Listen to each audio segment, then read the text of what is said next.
The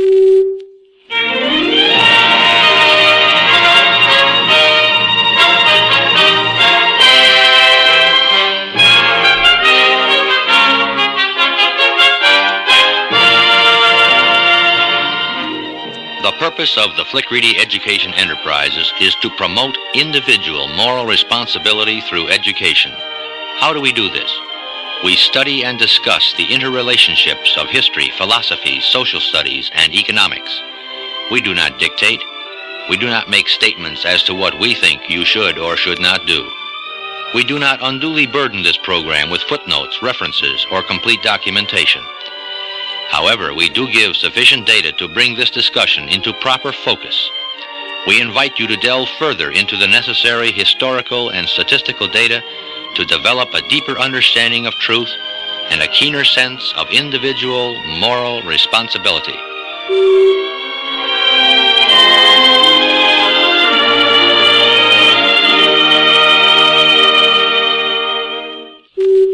It was mentioned earlier that philosophies tend to grow and finally express themselves in economic and governmental forms, peculiar and specific to themselves.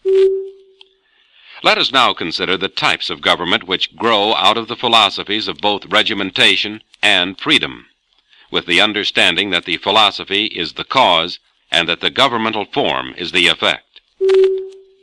First of all, what do we mean by the word government? Webster defines govern as 1. To direct and control, rule. 2. To regulate, restrain. So let's formulate a practical definition of government. Government is nothing more than a legal monopoly of the use of physical force by persons upon persons for the purpose of regulating and directing human affairs. It is legal because it is duly constituted and recognized. It is a monopoly by necessity, for if it were not a monopoly, there would be chaos, with private powers or interests bidding against each other. It must use physical force. The gun on the policeman's hip, again, duly constituted, legal. It is by persons upon persons, for government involves regulation and control of people and what they do. Recorded history discloses that man has lived in some form of organized society for about 6,000 years. During that entire time, until the signing of the Declaration of Independence, in almost every country on earth, there has been a common form of government, with only slight variations of that form. They were called monarchy, dictatorship, oligarchy, empire, and so on. The rulers have been called by different names: Pharaoh, Caesar, Czar, King, Emperor, Führer, and so forth. But no matter how described, for most of his time on earth, man has lived by permission of government. Under the permissive type of government, the greatest number of people have only those rights the ruler gives. He can also take those rights away, along with the heads of those who do not agree with him. Therefore, the people live by permission of the top man. Their freedom is limited. The man on top has had complete authority. He was an autocrat. He usually claimed to have a divine right to rule. He granted the rights and privileges. There have been variations in the amount of freedom allowed in different periods of history. Generally, the rise and fall of civilizations have paralleled those variations. Nonetheless, despite periods of comparative leniency, man has lived by permission of the government, by permission of the man on top. Our founding fathers changed this concept on the premise that government should exist and act only under the direction of its citizens. Recall the phrase from the Declaration of Independence. Governments are instituted among men, deriving their just powers from the consent of the governed. First, they reasoned, man was here on earth long before the institution of government. Man, they believed, should control the government. In fact, they affirmed that man had only one superior, the Creator who made him. Their basic belief was that man himself is sovereign on earth. He has no superior but God. Thus, for the first time in human history, ours has become the only country in the world in which the individual man holds substantial, natural, God-given rights that he can require everybody, including his government, to respect and observe. To achieve their great objective, it was necessary for our fathers to circumvent the then current corruption of English constitutional law. They rejected the principle of the Magna Carta as an agreement between man and government. They rejected the governmental forms of ancient Greece. They went back to the very beginning to ascertain the correct relationship between man and government and God. They found in the book of Genesis these words, "So God created man in his own image." And therein lies the premise of your founding fathers. There lies the justification and basis for the supremacy of man. Now, all the preachments about dignity of man, primacy of the individual, human rights, and free will acquire real meaning. The founding fathers considered man as the very pinnacle of all physical creation, and placed him at the very top, overruled by one being alone, the Creator who made him. The Creator, they maintained further, not only created man, but he created him in his own image. Every man who ever lived and ever will live shares with the Creator two attributes which at once mark him as the offspring of that Creator, and constitute the physical manifestation of man's spirituality.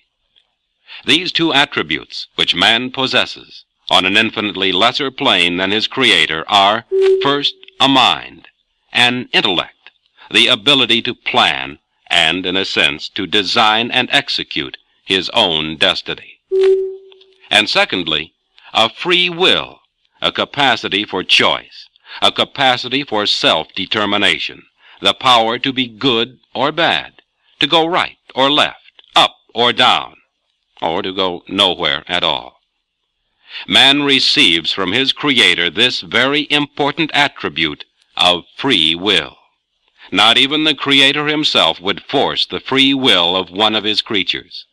Man's possession of free will is the source and fountainhead of all human rights. And so, government, the creation and servant of man, was assigned by our founding fathers in the Constitution the task of protecting man's inalienable rights.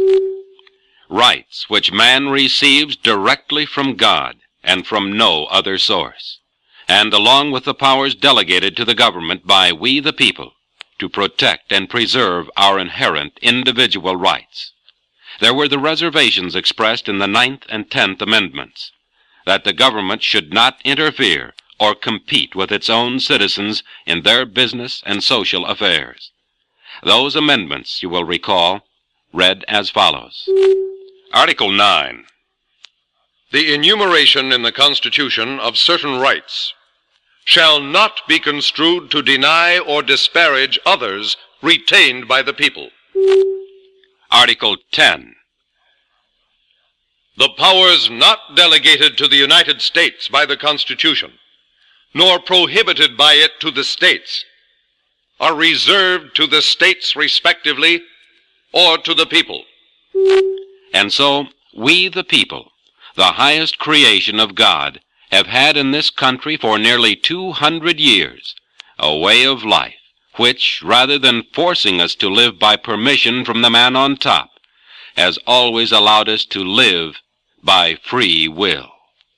The American way of life has been, is, and will be measured by how well we, the people, follow what our founding fathers gave us. For you see, the basis of the American way of life isn't difficult to explain. It's really very simple. It's the philosophy of freedom woven into the fabric of government and economics. It came about because of the genius of our founding fathers. What was that genius? First, they recognized government for what it is. Today, do you think of government as something benevolent? Do many of us feel that government should be the provider? The theory of our founding fathers was simple. It was, government is not a benevolent provider. It is simply the protector of man's rights to provide for himself. And those rights, according to the founding fathers, were not governmentally given, but were God-given. Because they viewed man and government in proper relationship, they placed man at the top of government. He was to control the government, and not merely live by its permission. Further, government was not to interfere with man's economic system unless and until it deprived other men of their God-given rights of freedom. This was a distinct break from political and economic principles of even the most lenient and benevolent governments of the past under all various forms of regimentation. So we see that fundamentally there are just two forms of government. One, a political expression of the philosophy of regimentation, and the other, our own constitutional system, an expression of the philosophy of freedom. We started out by documenting that freedom is the mainspring of human progress. In the Two Worlds chart, we reviewed the actions, reactions, and attitudes of you, man, as a result of the external forces and attitudes acting upon you in the world of regimentation, and then in the world of freedom. We looked at the two types of government which arise out of the philosophies of regimentation and freedom, with emphasis on the origin of our own system of government by our founding fathers under the ideology of freedom. We reviewed the rise and fall of several of the greatest civilizations of history, searching for the cause of their fall, so we might avoid the same mistakes they made. Why did they fall? It was moral, political, and economic decay. Running parallel with these decays was the ever-increasing regimentation of human beings. But what caused the decay? Very simply, it was the neglect of individual moral responsibility that permitted decay in all forms. And as individuals neglect their responsibilities, regimentation steps in quickly to fill the vacuum. Those who will not learn from the mistakes of the past are condemned to repeat them. Let us not be so classified. The prevention of decay in all its forms is directly related to the assumption of individual moral responsibility. It follows then, as night follows day, that you and I will cause the rise or fall of our nation by whether or not, and to what degree, you and I and nearly 200 million other Americans assume our individual responsibility. Who put responsibility upon us? First of all, our Creator did, when He gave us both a mind and a free will. Secondly, our founding fathers, after they had assumed it themselves and were not found wanting. But they could no more accept the responsibility for the future generations than can anyone else at any time or place. Freedom must be learned, earned, and cherished by each and every generation. Experience and history had taught our founding fathers that government was like fire, a useful servant, but a fearful master, and that government should be restricted in its power to control the individual. Government, however, was to have the power to prevent one man from depriving another man, or group of men, of their freedom.